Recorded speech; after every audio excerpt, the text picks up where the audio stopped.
Hey everybody, welcome to the North Coast Redwoods District. I am interpreter Marnin, and I'm actually a guest presenter here today. Our normal interpreter is interpreter Angie. She's off today. And so I'm coming to you here to tell you a little bit about marine protected areas. It is MPA Monday. It's a special day here across California. And in our district, we celebrate our state's marine protected areas every day. But today is a little bit different. Normally, Angie tells you about marine resources and MPAs in the North Coast. We have some gorgeous marine protected areas up here. But I'm going to tell you about our marine protected areas across the entire state of California. You know, my current job, I work as a California State Park interpreter. I'm the manager of our interp and education programs for our district of state parks. You can see my patch here. But before I had this job, I worked for the California Department of Fish and Wildlife, where I helped to coordinate all of our outreach and education across the state for marine protected areas. And MPAs are a pretty amazing thing. Now, before I launch into that, let me just tell you a little bit about why I'm here. We're doing this Facebook Live thing every day, 7 days a week at 7 o'clock on this Facebook page.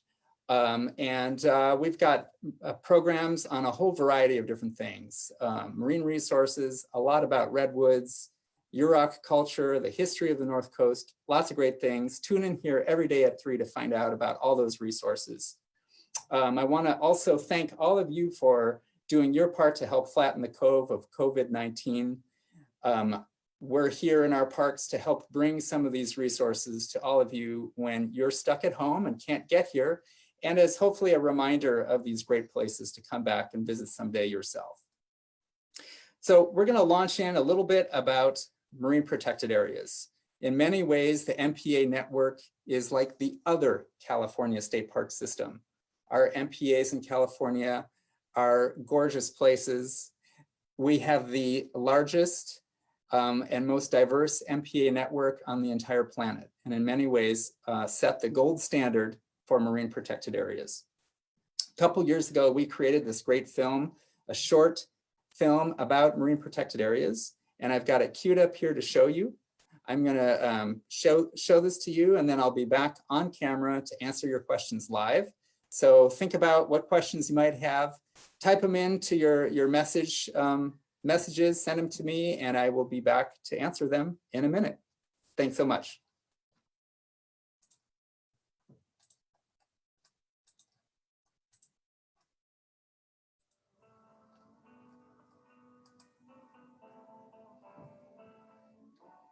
California's 1,100 miles of shoreline contains some of Earth's most remarkable ecosystems and wild creatures. Most, however, are rarely seen by those who live here, even though the Pacific Ocean is an essential part of their life.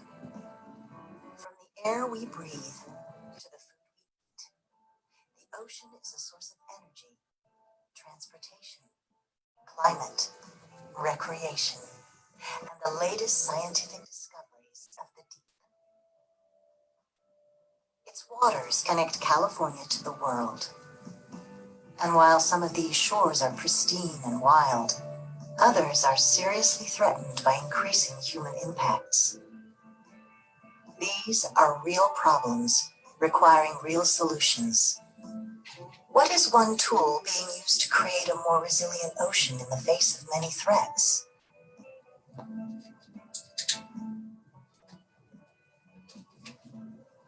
The Marine Protected Area Network in California is the largest continuous network of marine protected areas in the world. The network as a whole is 124 MPAs from border to border, from California-Oregon border down to the California-Mexico border. So a marine protected area are defined areas that have some kind of regulation that limits human activities of some kind. The way that we basically explain it is MPAs are like, national or state parks, but underwater. It's to protect the wildlife, the archaeological features, the geological features in that area. In the case of California's NPAs, those protections include prohibiting or restricting fishing, collecting, and in some cases, even getting too close to offshore rocks. There are 4 focal points for managing these marine protected areas: enforcement, monitoring and research, permitting and policy, and outreach and education. So together with our state and federal partners and our community partners, we are working together to manage this network to the best of our ability as we go forward.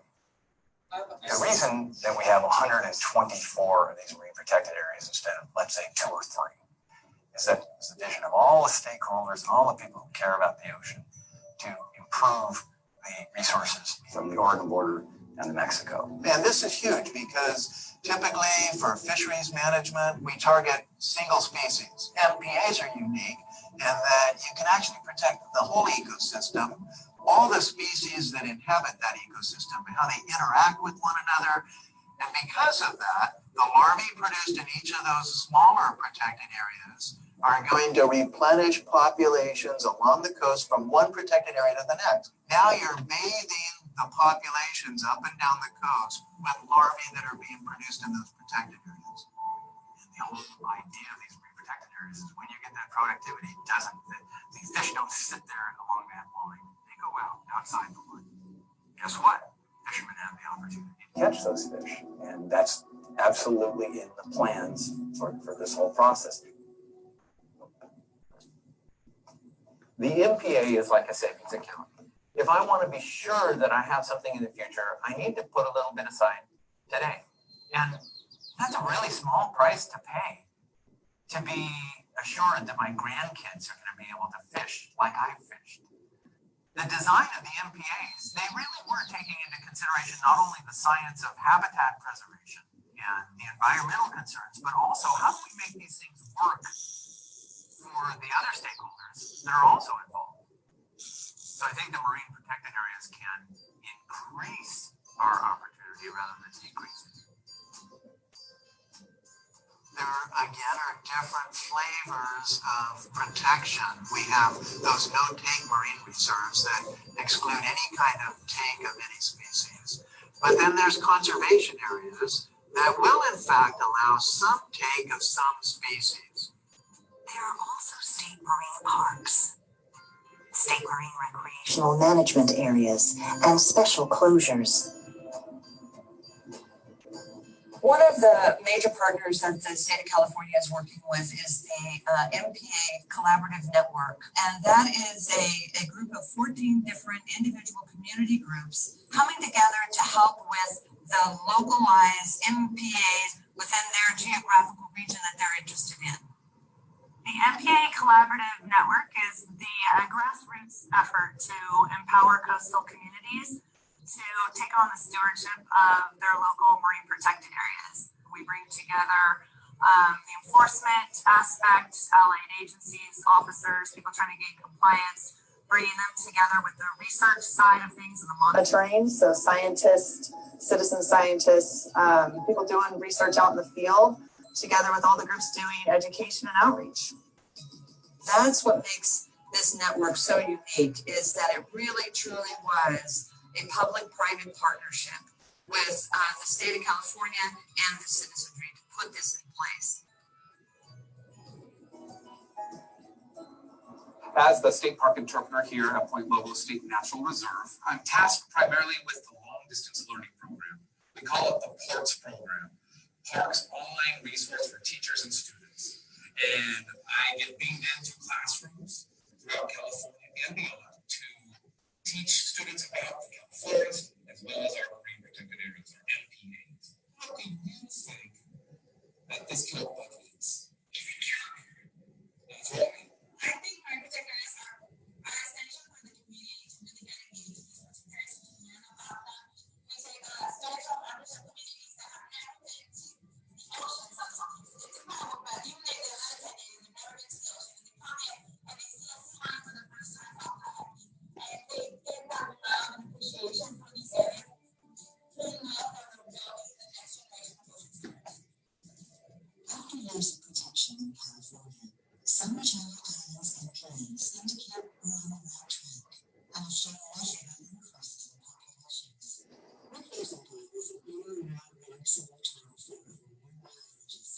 who has filmed in ocean waters around the globe, including some of the world's most pristine NPAs.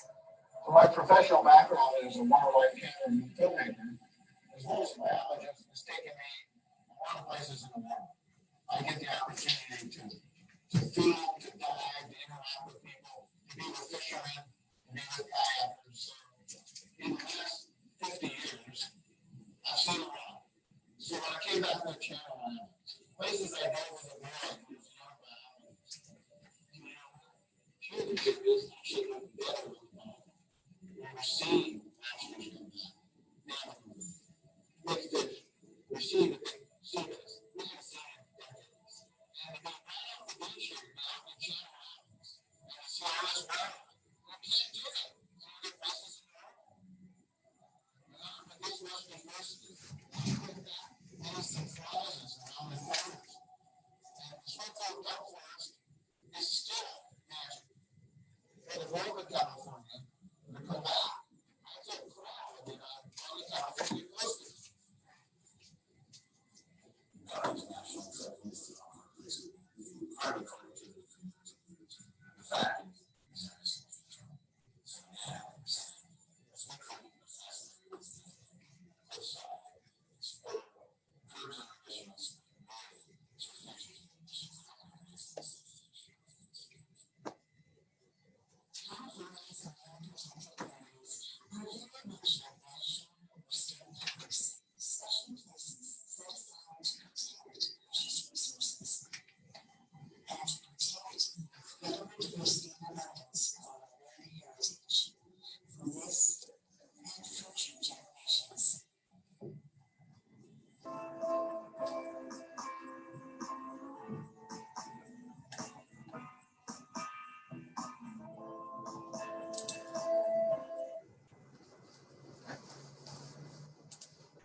All right, everybody. Well, let's see.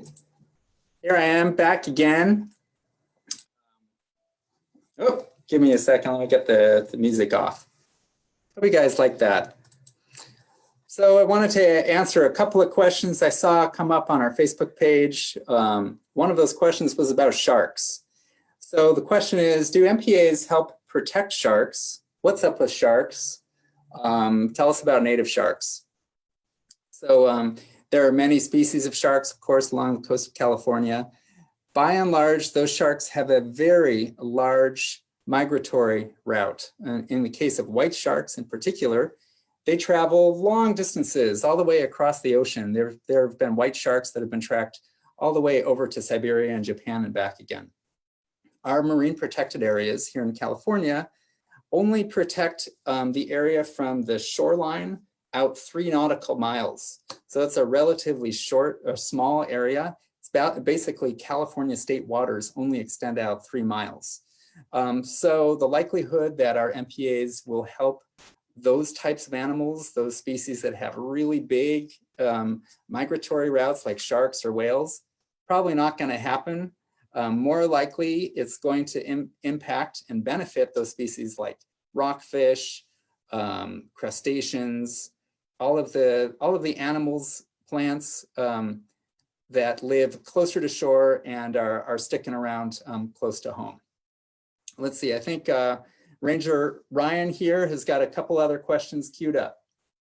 Sure thing, I've been reading them and so I might have missed your answer. Did you answer how far the MPAs go off? You kind of tucked that into that. Yeah, the marine protected areas, at least in California, only extend out 3 nautical miles. Now there are MPAs that are much bigger.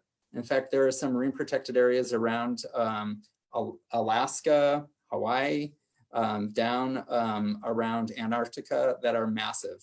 The marine protected area that's around the North Hawaiian Islands is larger than the state of Texas. We have a question from Robin that is, what's the difference between a mile and a nautical mile?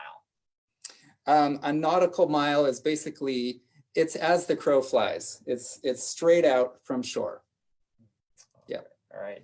And Robin, sorry about the wonky audio. We're still learning how to connect through Zoom, how to go from Zoom to Facebook Live, and there's a little bit of probably a little bit of a delay. Yeah, we're getting this straightened out.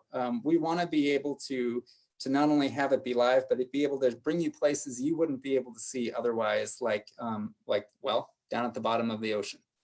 Yeah, awesome. And it looks like we don't have any other questions at this moment, but thank you everybody for those questions and for just all your thumbs up and your hearts. Thanks, you guys. Get outside when you can. Enjoy the sunshine when you can. I know this is a tough time for all of us, and we have to remember what makes us human.